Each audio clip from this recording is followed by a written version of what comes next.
지난주에 저는 특별한 사람으로 부르심이라는 제목을 가지고 여러분들에게 말씀드렸습니다. 그 부르심은 선지자로, 그 부르심은 하나님의 사람으로 하나님의 일을 위해, 사명을 위해 부르신 부르심이었습니다. 에스겔은 그런 부르심을 경험했고요. 그런 부르심, 자기를 특별하게 생각하시는 그 주님의 부르심에 응답하여서요, 세상을 나가 복음을 증거하고 하나님의 말씀 선포하는 일에 사용되었습니다.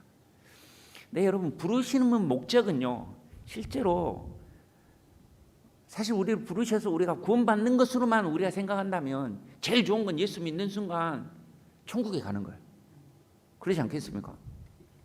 여러분 안 그런지 모르겠는데 예수님 부르셨어요, 아멘하고 주님 곁으로 가는 거, 그거보다 더 좋은 게 어디 있겠습니까? 세상이 아무리 좋아도 뭐 여러분이 아무리 맛있는 거 먹어도 천국의 것과 비교할 수 있겠습니까? 아무리 좋은 사람, 우리 집사람, 우리 가족들 좋지만 천국에 우리 주님만큼 좋겠습니까? 여러분 안 그런가 본데요.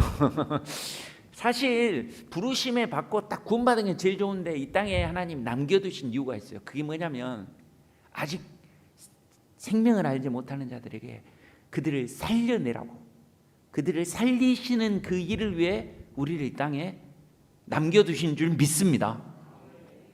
이게 잘 안 믿겨지는가 봐요. 여러분을 살려준 이유는 여러분을 통해 하나님의 나라가 이루어지고 그 나라를 통해 하나님의 그 생명의 역사가 전파되고 증거되기 위하여 여러분을 이 땅 가운데 살려두신 줄 믿습니다. 저는 그 살려두시는 게 얼마나 큰 은혜인지 오늘 저는 그 이야기를 여러분에게 나누려고 합니다. 사실 지난주 제가 주일 설교하면서 이런 말을 했습니다. 우리가 살아가는 데 있어서 죽지 못해서 사는 사람도 있고요, 무엇하고 살아야 될지 모르면서도 그냥 살아가고 있는 사람들이 있다. 많이 그렇죠, 여러분. 살기는 사는데 죽지 못해 살아가고, 또 살기는 사는데 삶의 목적과 의미를 모르고 살아가는 사람들이 너무 많은데, 그런데 여러분, 그래도요, 살아있는 게 복이에요. 그렇지 않습니까? 어쩌면 죽지 않고 살아있다는 게 그게 여러분 큰 축복입니다. 진짜 그래요, 여러분. 여러분 자녀 한번 생각해보세요. 여러분의 주변에 있는 사람들을 생각해보세요. 어마어마한 막 사건이 일어나고 일이 생겼는데 살아있다 그러면 행복한 거 아닙니까? 그렇지 않아요. 전쟁이 일어났습니다. 그런데 내가 알고 있는 선교사님이 전쟁 중에 있는 그곳에 지금 있는데 그곳이 막 폭탄이 터지고 막 엄청난 일이 일어났는데 아직 안 죽고 살아있다 그러면 여러분 기쁨, 감사스러운 거 아닙니까? 살아있음이 복이에요. 근데 여러분, 요즘 시대는 더 그게 진짜 복이라는 생각을 많이 하게 됩니다. 마포대교에 올라가면 이 난간에 이런 글이 써 있습니다.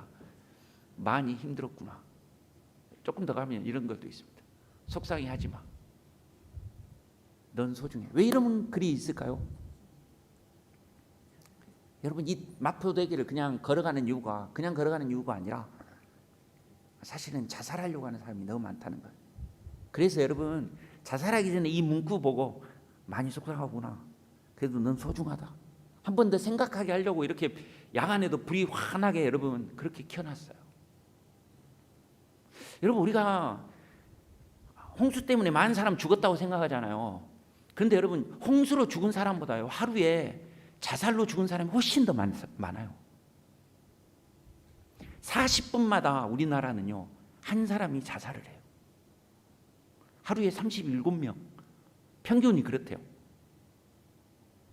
이게 여러분 요즘 우리나라의 형편이에요. 여러분, 세계에서 자살률 1위가 우리나라입니다. 근데 2위하고도 비교가 안 돼요. 평균 11명이라고 말하는데 우리는 26명인가 몇 명당 이렇게 해가지고 그 수치가요 다른 나라의 배 이상이에요. 왜 그럴까? 여러분, 사실 제가 목회하면서도 많이 만나게 되는데 마음의 병이 있는 사람들이 참 많아요. 우울증, 공황장애 이런 것 때문에요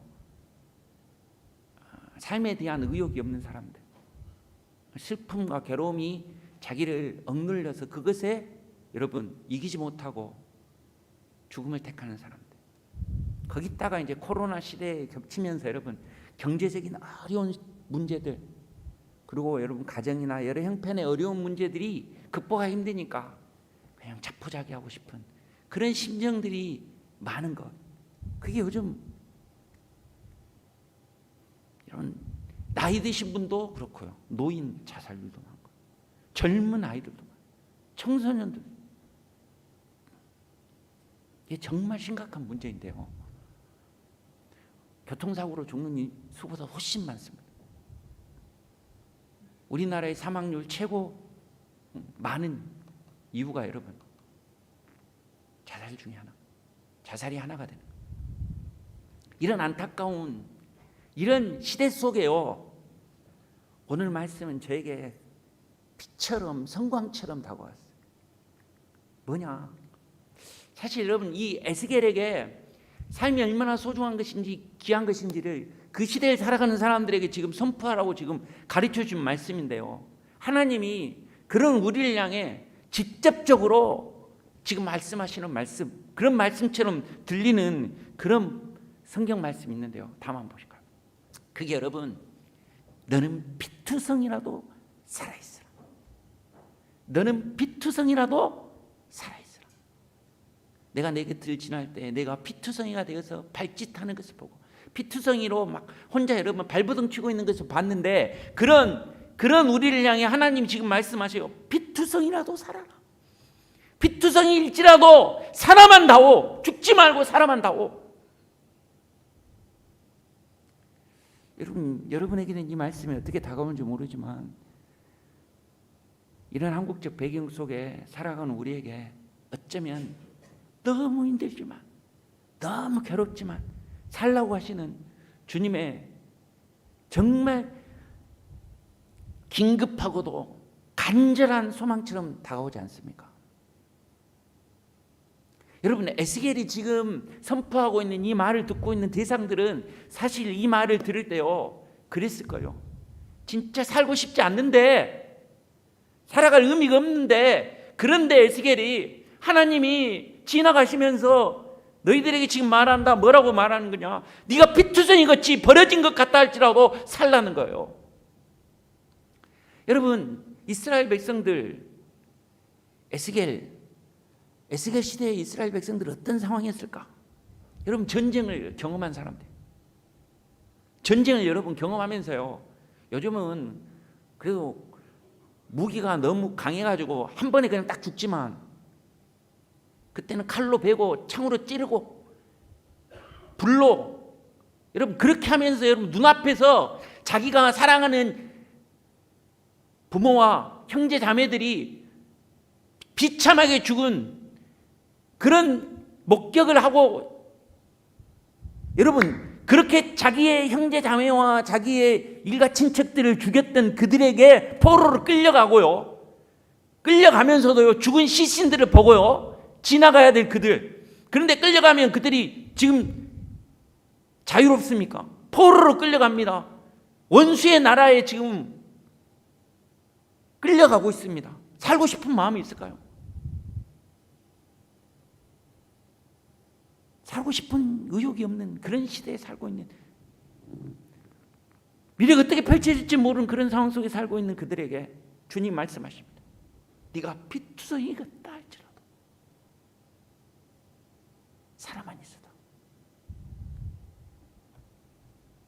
주님은 그만큼 우리에게 생명을 소중히 여기시는 것입니다. 죽지 말라고 하시는 것입니다. 저는 오늘 이 말씀이 우리 모두 영혼에 들려지는 말씀이 됐으면 좋겠습니다.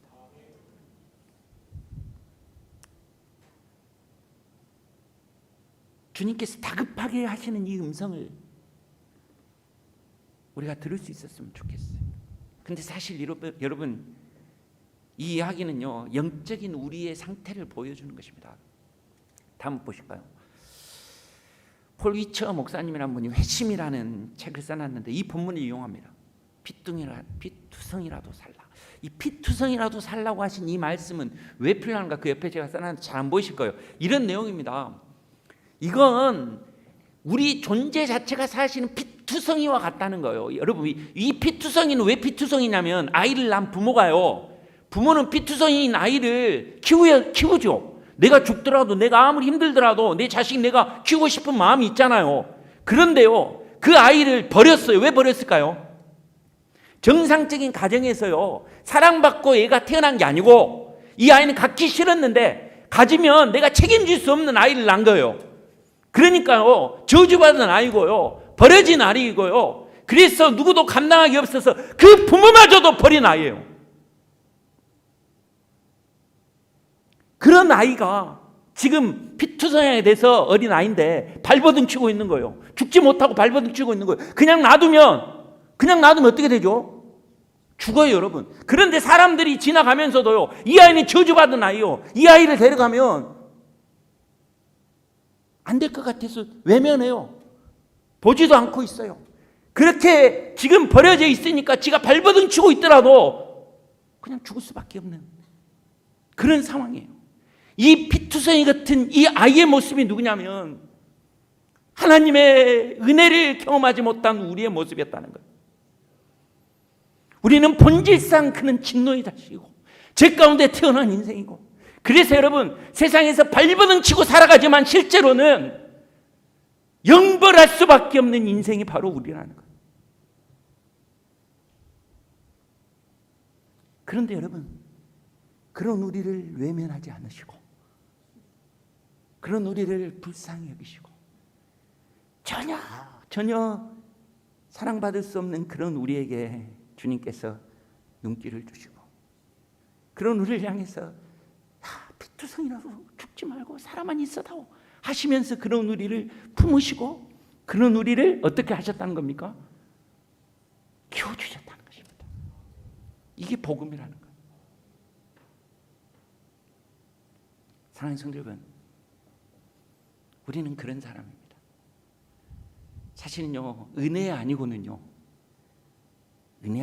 살 수 없는 인생, 저주받은 인생인데, 그런 우리를, 자격 없는 우리를 우리 주님께서 불쌍히 여겨주셔서 찾아와 주시고 그런 우리를 살려주셨습니다. 그게 은혜인 줄 여러분 발견하실 수 있는 저와 여러분이 되기를 주님의 이름으로 축원합니다. 근데 여러분, 주님이 그 아이를 품고 그 아이를 사랑하셔요. 다 읽지 않았지만요, 그 아이를 품고 사랑하셨어요. 우리 주님이 그 아이에게 어떤 사랑을 베푸시냐. 사실 저는 이 본문을 볼 때 나는 죽고 싶은 적이 있었는가 이런 생각 한번 해봤어요. 사람들이 그렇게 죽음에 대해서 쉽게 생각하고, 제 주변에도요, 사실은 자살한 사람들이 몇 있거든요. 그리스도를 믿고 있는 사람들인데도 왜 이런 결과들이 일어났을까, 이런 고민을 하면서요 생각을 해봤어요. 나는 그런 마음을 가진 적이 있었는가 없었는가. 어린 시절에는 그런 적이 있어요. 시험 못 치고 나가지고 확 죽었으면 좋겠다.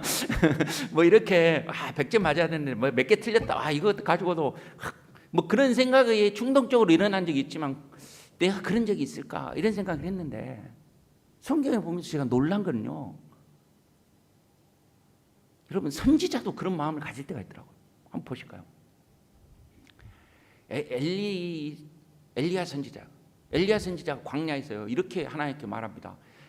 여호와여, 넉넉하오니 지금 내 생명을 거두시옵고 나는 내 조상보다 낫지 못하나이다.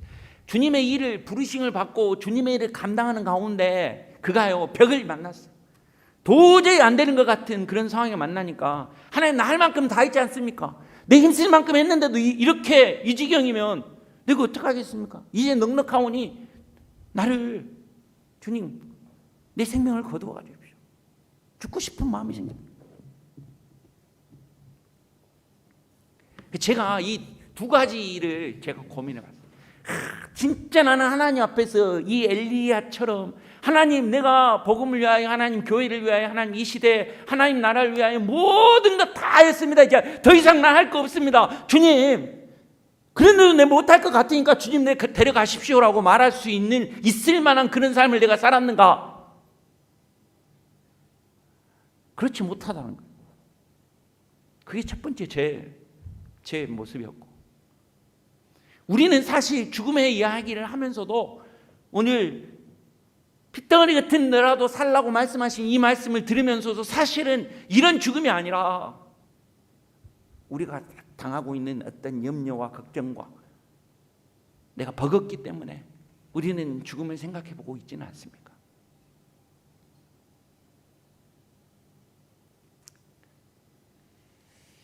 그런데 여러분, 그런 죽고 싶은, 아니 사실 아이는 죽기 싫을지도 몰라요. 피투성이라도 발버둥 치고 있었으니까. 그런 인생을 하나님께서 거둬주셨잖아요. 자, 근데 여러분, 이제 제가 여러분에게 이 말씀하려고, 하나님이 우리를 거둬주시면 그냥 마지못해 살아갈 인생으로 우리를 그냥 놔두실까요? 절대 그렇지 않다는 거죠. 피투성이 같이 여러분 죽어가는 그런 인생이었지만 하나님이 거두셔서요, 우리에게 하나님이 부어주신 은혜와 사랑은요, 우리를 정말 아름답고 존귀하게 만드시는 줄 저는 믿습니다. 한번 보실까요? 이 피투성이 같은 아이를요, 여러분 장식을 합니다. 그리고 옷을 입히고요, 키웁니다. 그래서요, 아름답게 자라나게 만드는데요, 사랑해 주시고요, 옷도 입히시고 씻기시기도 하시고, 결국은 어떻게 만드느냐 이렇게 표현합니다. 극히 곱고 형통하여 황후의 지위에 올랐느니라. 딸이었는데 버려졌던 그 아이를 씻기고 입히고 먹이고 금가락지로 장식하고 아름답게 했어요. 어느 위치까지 올려놨다고요? 황후의 위치까지 올려놨다. 여러분, 은혜는 그런 것입니다. 은혜는요, 도저히 가망 없었던 저주받았던 우리를 하나님께서 하나님의 그 은혜로 말미암아 구원해 주셨을 뿐만 아니라 우리를 극히 곱고 아름다운 황후의 자리까지 이끌어 주시는 그런 축복과 은혜를 저와 여러분들이 누리고 있다는 것을 잊지 않기를 주님의 이름으로 축원합니다. 그렇다면 우리가 그런 구원을 받았다면 우리 어떻게 살아야 될까요? 진짜 여러분, 주님을 위해서, 주의 영광을 위해서 주님 사랑하는 마음으로 그렇게 살아야 되지 않겠어요? 그런데 이스라엘은 하나님이 그런 피투성이었던 그들을 구해 주셨는데 그들은 어떻게 살았느냐? 황후의 위치까지 올려놓으니까. 그러나 그들은 어떻게 행동했느냐? 한번 보실까요? 그러나 너는, 이스라엘 백성은 어떻게 했다? 한번 읽어보겠습니다. 그러나 시작. 그러나 내가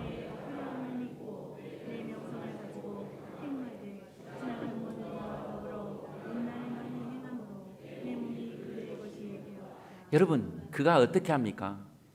행음을 하고요, 음란을 많이 행합니다. 내 몸이 그들의 것이 되었다. 비참한 건 이거죠. 그들이 여러분 자기들이 화려한 거, 그들의 명성이 지가 잘나서 그런 줄 알아요. 하나님께서 우리를 구원해 주셨어요. 하나님의 자녀 삼아 주시고요, 하나님께서 우리를 존귀하고 아름답게 만들어 놓으니까 우리가요 그 위치에서요 착각을 해요. 내가 열심히 믿어서, 내가 뭐 재단해서, 내가 좀 남달라서, 내가 특별해서 하나님 우리를 특별하게 보시긴 하시죠. 그런데요, 우리가 잘나서요 그 화려함과 그 명성이 우리 것인 양 착각하고요, 그러면서 어떻게 행동하냐면 주님을 사랑해야 될 우리가 주님 아닌 것에 우리의 마음을 두고요, 우리의 시간을 두고요, 우리의 몸을 바쳐요.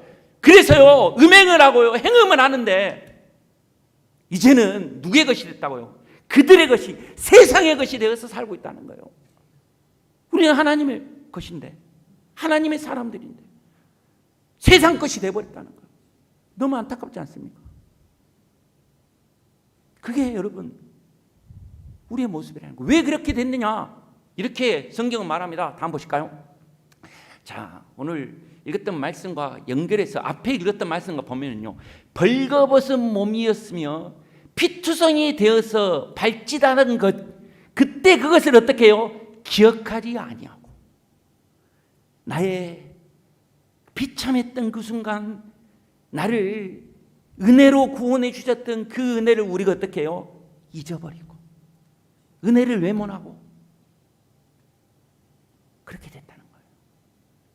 근데 여러분, 이 타락의 모습을요 더 신랄하게 비판합니다. 다음 한번 보실까요? 얼마나 신랄하게 말하냐면, 너희 행함도는 그 음행과 그 행음하고 그 음란한 그런 너의 모습은요, 소돔 곧 그와 그의 딸들은 너와 내 딸들의 행위 같이 행하지 아니하였느니라. 이 말은 너희가 지금 음행을 하는데, 이 음행은 하나님이 워낙 악행을 하고 음행을 해서 심판했던 소돔에 있었던 그들이 너희보다 그렇게 행하지 않았다는 거예요. 지금 이 말을 하는 겁니다. 너희들이 하나님의 은혜를 알고 하나님의 그 놀라운 축복을 받았는데 너희들은 세상 사람보다 더하다는 거예요. 세상 사람들이 돈 좋아하는 거 그래, 세상 사람이니까. 그런데 예수를 믿는다고 하면서도 돈의 노예로 살고 있는 너희들은 그들보다 더하다는 거예요. 출세, 세상은 그걸 위해서 살죠. 그런데 너희는 소돔의 사람들보다 더하다는 거예요. 이게 우리의 모습은 아닙니까? 우리를 향한 하나님의 비판은 아닙니까? 은혜를 저버리고 은혜를 잊어버리고 나를 구원해 주셨던 그 사랑과 은혜는 이제 막연해지고 내 눈앞에 보이는 세상 사람들이 좋아하는 거 그거 추구하고 그거 따라가는데 세상 사람보다 더하게 우리는 그렇게 안달거리고 살고 있지는 않습니까? 그들의 것이 되어버리진 않았습니까? 지금 성경이 그렇게 말하고 있는 거예요.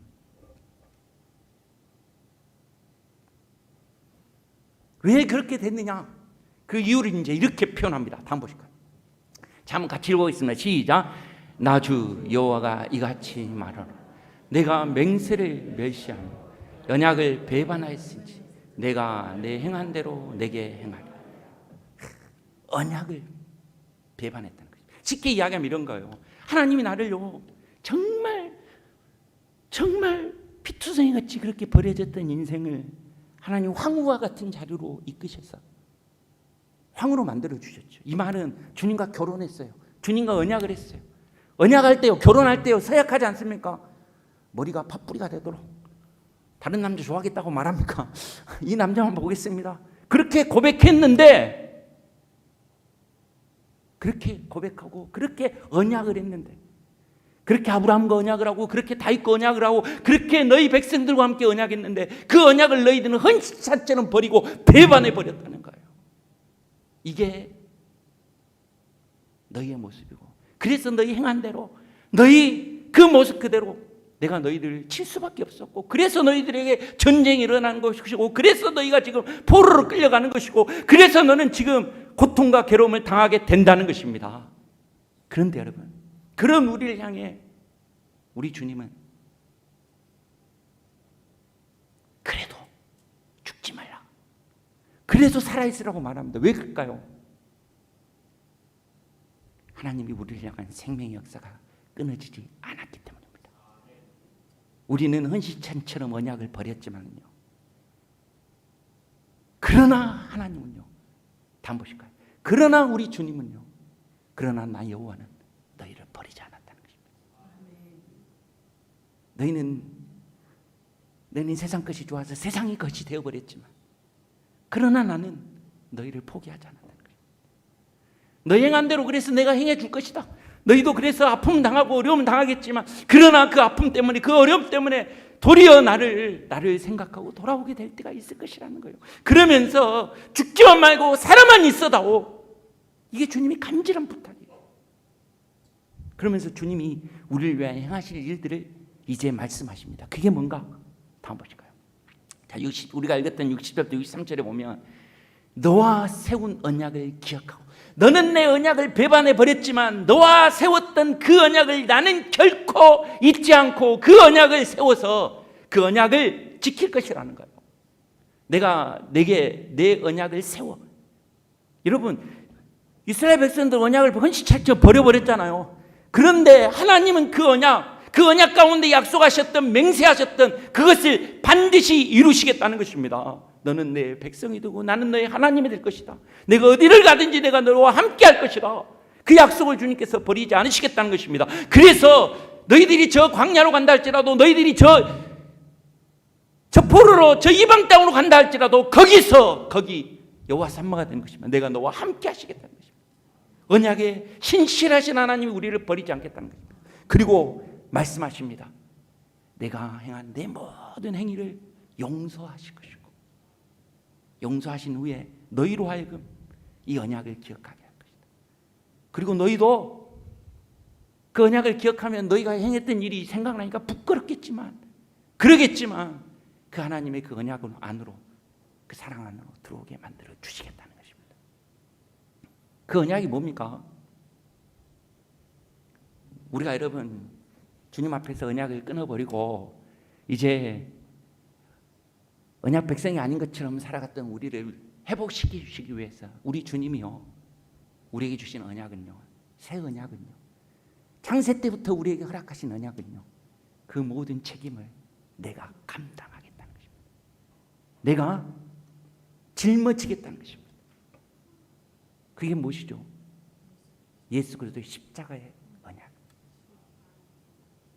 우리 주님이요 우리를 대신하여 피투성이가 되신 것입니다. 우리 주님이요 세상의 손가락질가 되고 세상의 저주거리가 되고요 모두가 버린 그 어린 생명과 같이 우리를 위해 저 십자가에서 피투성이처럼 고통을 당하시고 십자가에 달리셔서 우리의 모든 음행을 우리의 모든 죄악을 감당해 주셨기 때문에 그 주님의 은혜로 말미암아 그 언약에 신실하셔서 그 언약을 이루시는 그 예수 그리스도의 은혜로 말미암아 우리는 다시 살 수 있음을 믿습니다. 그게 은혜인 것입니다. 우리 주님이 우리를 대신하여 피투성이가 되세요. 우리에게 말씀하십니다. 너희가 지금 피투성이 같고 지금 나라 없는 서러운 백성 같고 지금은 내가 살아가는 삶의 현장이 너무 버겁고 어렵지만 그러더라도 살아만 주겠네. 살아만 있어달라. 내가 너를 그냥 거기에 버려두지 아니하고 언약을 다시 세워서 언약 가운데 주셨던 그 하나님 풍성한 사랑과 은혜로 너희를 다시 회복시키겠다. 너희를 용서하고 너희를 다시 하나님의 백성으로 하나님의 사람으로 만드시겠다고 우리 주님 그렇게 말씀하시는 것입니다. 그 주님의 그 사랑을 그 은혜를 그리고 그 주님의 부르짖는 말씀을 우리가 기억하고요 우리가 주님 앞에서 부끄럽지만 송구스럽지만 다시금 우리를 새롭게 하실 그 주님의 사랑 안으로 그 주님의 은혜 아로 나올 수 있는 그런 저와 여러분이 되기를 주님의 이름으로 축원합니다. 오늘 이 저녁에 그런 결단의 시간이 되기를 바랍니다. 내가 생명을 얻었다고 말하는데 살아있다고 말하는데 아직도 나는 세상의 것인 양 그렇게 살고 있지는 않는지 예수 그리스도의 그 언약을 우리가 기억하고 그 사랑을 기억하고 하나님 이제 정말 주님 안에서 주님의 것으로 살아갈 수 있는 인생이 되게 하여 주시옵소서. 나의 시간도요 나의 마음도요 나의 물질도요 나의 건강도요 나에게 주어진 소중한 그 무엇이라 할지라도요 주님 피투성이 같은 나를 살리셔서 존귀하고 아름답고 거룩한 사람으로 만드시는 그런 주님의 사랑과 은혜가 있는데 그 사랑을 잊지 아니하고 주님 그 은혜를 잊지 아니하고 주님께 감사하며 주님께로 나아가는 자가 되게 하여 주시옵소서. 여러분 우리가 노래하고 우리가 감사하고 우리가 기뻐해야 될 것은 바로 여기에 있습니다. 우리에게는 추워도 조금도 여러분 소망이나 우리에게 가능성을 줄 수 없지만 신실하신 하나님, 선하신 하나님 그 주님께서 언약에 신실하셔서요 우리를 그 은혜로 말미암아 구원해 주실 것을 저희는 믿습니다. 그걸 바라보는 것입니다. 그래서 역대기 기사도 이렇게 말합니다. 여호와께 감사하라. 무엇을 감사합니까? 그는 선하시며 그는 좋으신 분이십니다. 그의 인자하신 그 은혜 때문에 그것으로 말미암아 그 영원한 그 은혜 때문에 내가 살 수 있는 것입니다. 그 은혜 때문에요 우리가 주님의 것으로 돌이킬 수 있는 것입니다. 여러분 은혜로 주님께 돌아올 수 있고 은혜만이 우리를 살릴 수 있는 것입니다. 그 은혜를 붙잡고 그 은혜를 잊어버리지 아니하고 그 은혜에 붙들어서 그 은혜 깊이와 감격을 이 세상 가운데 드러내고 나타내며 감사하며 기뻐하며 살아갈 수 있는 저와 여러분이 되기를 주님의 이름으로 축원합니다. 여러분, 시편 기자는 이렇게 표현했어요. 23편 6절, 우리 너무 잘 아는 본문인데 한번 읽어봅시다. 시작. 내 평생의 선하심과 인자하심이 반드시 나를 따르니 내가 여호와의 집에 영원히 살리로다. 여러분, 이 고백은요, 여호와는 나의 목자시라는 거예요. 목자시면 나는 목자인 주님을 따르는 것처럼 생각할 수 있어요. 그런데요, 내가 주님을 따르고 있는 것 같은데요, 내가 주님을 쫓고 있는 것 같은데요, 그래서 주님의 제자로 살아가는 것 같은데요, 사실 내가 그렇게 따를 수 있는 것도요, 내가 그렇게 주님을 그렇게 쫓을 수 있는 것도요, 주님의 지팡이가 나를 안위하시고 보호하시고 인도해 주시는 주님의 은혜 때문에 가능한 것입니다. 그런데 그 은혜를 힘입어 내가 주님의 그 길을 따라가고 있으면은요, 어마어마한 축복이 우리 가운데 일어나는데, 어떤 축복이 일어나냐면 내 평생의 그 선하심과 그 인자하심 때문에 내가 주님을 따르는 그때 주께서 주시는 복과 은혜와 자비가 나를 따르게 만들어 주신다는 거예요. 영원히 그렇게 따라오는 그런 주님의 사람으로 만들어 주신다는 것입니다. 은혜가 나를 구원하고, 은혜가 나를 만들게 만들고, 은혜가 나를 끝까지 생명력 있게 살아갈 수 있는 인생으로 만들어 주신다는 것입니다. 이게 은혜예요. 저는 이 은혜를 누릴 수 있는 그런 저와 이름이 되기를 주님의 이름으로 축원합니다. 한 사람을 소개하고 이 은혜에 대한 이야기를 나누려고 하는데요, 나를 드립니다. 권욥이라는 선교사님의 이야기입니다. 이 권욥 선교사님, 자기 이름을 욥으로 바꿨어요. 왜 욥으로 바뀌었느냐? 자기 인생이 너무 욥과 같이 고난이 심하다는 거예요. 이분에게는 난치병이 하나 있었는데, 그 난치병이 뭐냐면 뼈가 으스러지는 병이에요. 6살 때부터 수술을 수없이 많이 했어요. 걸어가다가 그냥 팍 넘어졌는데 뼈가 깨져가지고 으스러져 버리면 인공뼈를 놓고, 그 뼈를 붙이기 위해서 여러분 인공 관절을 놓고, 그런 수술을 수없이 했어요. 그 얼마나 괴롭겠어요. 근데 하루는 병원에 입원해가지고 누워있는데 꼼짝을 못하는데, 전신이 마비가 돼서 수술을 받고 누워있는데 파리가 왱하고 날더라는 거예요. 그 파리를 보면서 이런 생각이 들어. 너는 나보다 낫다. 너는 자유롭게 날아다니는데 나는 손 하나 까딱 내가 하고 싶어도 하지 못하는데, 죽고 싶은 마음이 막 일어나더라는 거예요. 그런 순간 자기를 살리는 말씀이 있는데, 그게 뭐냐? 피투성이라도 사람만 있으라. 이 말씀이 자기에게 다가온 거예요. 자기에게 주신 말씀처럼 다가온 거예요. 피투성이라도 사람만 있으라. 나는 피투성이 같은 인생, 아니 피투성이보다 더 못한, 정말 아무것도 못하는 인생인데 하나님 나를 사람만 있어 달라고요. 사람만 있어 달라. 그래서 죽고 싶었지만 안 죽고 사람만 있었어. 근근히 살아있으니까 움직이게 만드시더라는 거예요. 그때 자기가 이런 고백이 나오더라는 거예요. 하나님, 이런 몸뚱이라도 주님 쓰시겠으면 사용해 주십시오. 이런 몸뚱이라도 주님 필요하시면 사용하여 주십시오.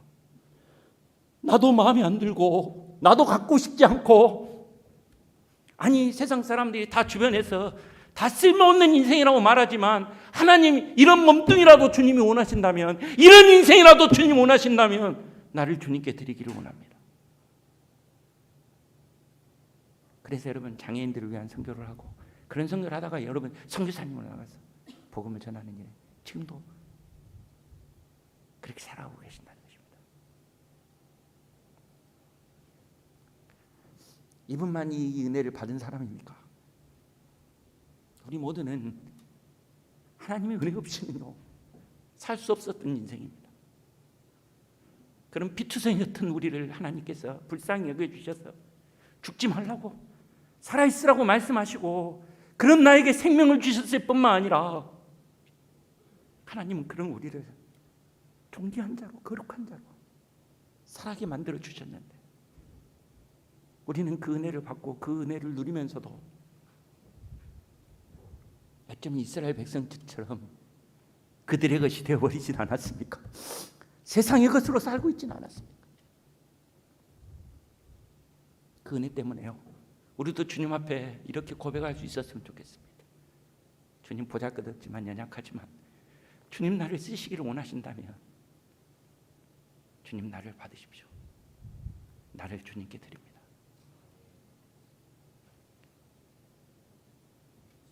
그런 생명력을, 그런 살아있음을 여러분들이 누리며 사실 수 있게 되기를 바랍니다. 그래서 하루를 살아도요, 하루를 살아도 그 은혜가 헛되지 않게 살아가기를, 하루를 살아도요 그 십자가의 그 사랑이요 보다 더 가치 있고 아름답게 드러나기를 소망하면서 살아드릴 수 있는 그런 저와 여러분이 되기를 주님의 이름으로 축원합니다.